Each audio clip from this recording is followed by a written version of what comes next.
So my name is Beth Dylan and I own Grey Rock Clothing Co. It's a downtown business and we sell stylish sweatshop-free clothing for men and women.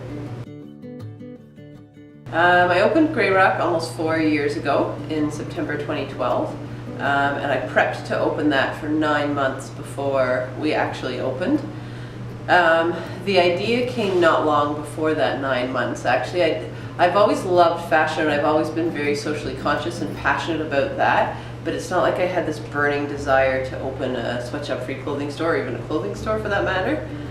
And the idea came from my husband, who is extremely socially conscious, and he would lay awake at night worrying about all these awful social injustices happening in the world, and here he was leading his relatively easy life and not really doing anything about it. And so what was just an effort to help him get some respite from this, I was like, you need to try and think of a way that you can contribute to a solution to some of these problems, and then maybe you'll feel better about that and you'll actually have some impact. So he thought and he thought, and then he came back to me one day and he was like, it's clothing. He's like, everything we buy is made in a sweatshop, and that obviously is contributing negatively, but if we could buy sweatshop-free clothing, that would be really positive and that would really help make some changes. So I was reluctant because I was like, oh, I love fashion and it's just going to be it's going to not be good looking clothing, and it's going to be really tough. And we started looking for places to find sweatshop-free clothing, and we soon realized that it was really hard to get it, and then that's kind of when we had the light bulb moment of we could be somewhere you could get it, and then it kind of all went from there.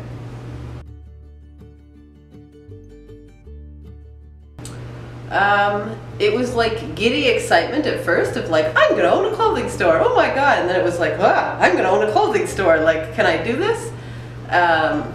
I reached out very early to people to get some help, so reaching out to Innovation Guelph and the Guelph Wellington Business Enterprise Center, because I'd never owned my own business before. I had worked for somebody else in a small business previously, so I had an idea of what it might feel like and kind of what it might look like, so that was very useful. And then I just worked so hard in those 9 months opening it, researching so much in terms of our suppliers and how to market and how to do accounting and going on courses and all kinds of stuff like that. I don't think I've ever worked harder in my life in 9 months.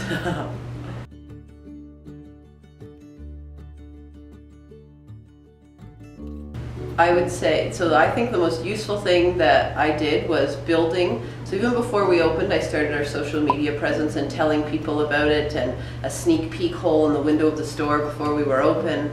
And I think that really helped to build this following of people who really wanted to see it go really well and help and support, and then being able to ask them for support. I think having that support network around you is so key, and I think a lot of people think that maybe I've lived in Guelph all my life, which isn't true. I'd only been here for 2 years before that, but I was able to really just connect and build real relationships with people. And I think that was one of the most impactful things in that first year, and even now, but really then when you have such limited resources to help yourself get going.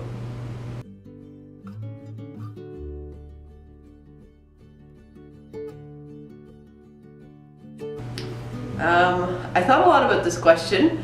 I don't feel judged often, actually, and I think that is maybe part of advice I would give to somebody else, is to not feel judged. It's okay to make mistakes, and that as long as you can own them and be vulnerable in them, people understand.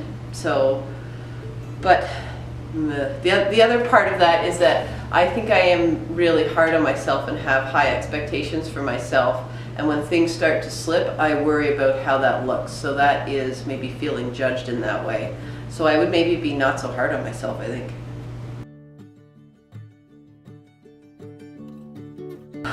I've just come back from being away from my business for 3.5 months. So I went on this amazing trip with my husband. We backpacked around Southeast Asia, went to Australia for a month to visit his family, had a great time, but obviously left the business during that time.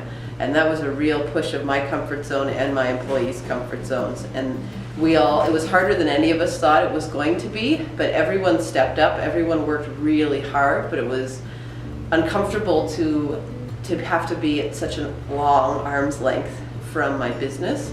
But we all learned lots, and I just couldn't have asked any more from them, in fact. So, yeah. I think about when I was very first ordering clothing, and I was actually here at Innovation Guelph, and I'd met Christelle Maines through the Business Enterprise Center, and I was like, I'm opening a clothing store. I have no idea how to order clothing. I don't even really think I'm that fashionable yet. So I had to sit down with her, and she had to show me, I had to bring all of my lookbooks, which are like printed out catalogs, and go through them with her, and she showed me how to order, how to forecast what I was going to order, how to cut things out and make this collage of everything that you're going to order, and how to choose, and thinking about body types. And I was like, whoa, I really don't actually know what I'm doing here. But if I didn't open up and say that to her, God only knows what I would have ordered. So it was certainly well worth it, definitely.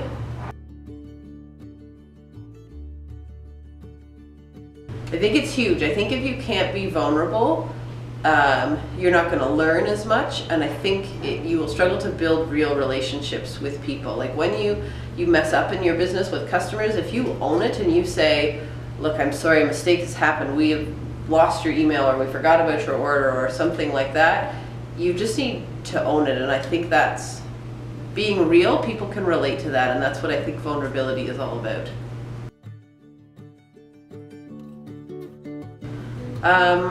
Michelle, who owns Blush, the clothing store across the street, actually inspires me. She's been doing it for I think about 12 years now, and she is so good at it. She's the most stylish person I've ever met. She loves what she's doing, and she's built this really strong, successful brand and clothing store, and I just admire her so much. And also, she gave me so much help when I was opening. That was a time I was vulnerable as well, actually having to go in there when I was first opening and being like, hi, I'm going to open a clothing store across the street, and looking around and being like, this is the most stylish place I've ever been, oh my goodness.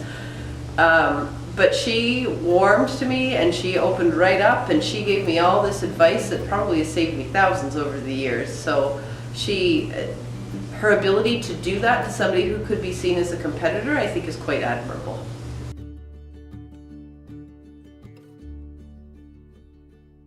Unmarketing by, I can't remember his name, Scott Stratton, is really good. Just great basic kind of attitude towards marketing.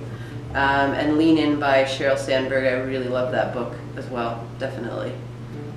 And I think just reaching out into your community, I think I kept being surprised by how many opportunities there were for people to help small businesses. So like Innovation Guelph, the Guelph Business Enterprise Center, even the city has grants for different things that can help your business, or second chance for hiring grants. So I think there is stuff out there, definitely.